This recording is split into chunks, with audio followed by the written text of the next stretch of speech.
இன்னைக்கு நம்ம பார்க்க போற இந்த படத்தோட ஹீரோ ஒரு போலீஸ் ஆபீசர். இவர் போலீஸ் ஆபீசர் மட்டும் இல்ல, இவருக்கு கிடைக்கிற ஃப்ரீ டைம்ல ஸ்கூல் பசங்களுக்கு டியூஷன் எடுத்துட்டு இருக்காரு. அப்படி இந்த டியூஷன்ல படிச்சுக்கிட்டு இருக்க ஒரு பையனும் பொண்ணும் ரொம்ப நாளாவே லவ் பண்ணிட்டு இருப்பாங்க. அது மட்டும் இல்லாம அவங்க டியூஷனுக்கு போகும்போதும் வரும்போதும் அடிக்கடி தனியா மீட் பண்ணி ரெண்டு பேரும் பேசிக்கிட்டு இருக்காங்க. இப்போ அந்த பொண்ணுக்கு பிறந்த நாள் வருது. அன்னைக்கு டியூஷன்ல கேக்கும் வெட்டுறாங்க.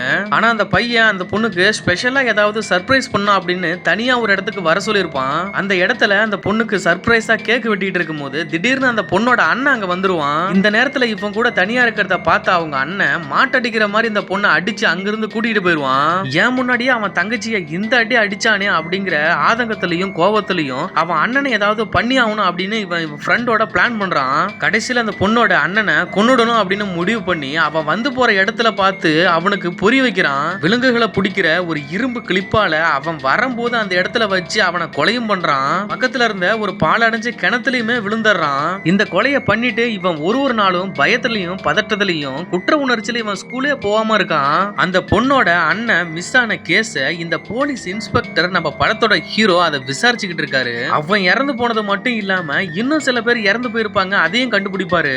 கடைசியா இந்த கொலையை பண்ண அந்த பையன் தானாவே குற்ற உணர்ச்சியில அவன் படிக்கிற ஸ்கூல் டீச்சர்கிட்டே அந்த உண்மையெல்லாம் சொல்லிடுவான். தென் படம் கடைசியில தான் டியூஷன் சொல்லி கொடுத்த பையனையே போலீஸ் ஸ்டேஷன் கொண்டு போற வருத்தத்திலையும் உண்மையா லவ் பண்ண இந்த பொண்ணோட வாழ்க்கையும் வீணா போச்சு.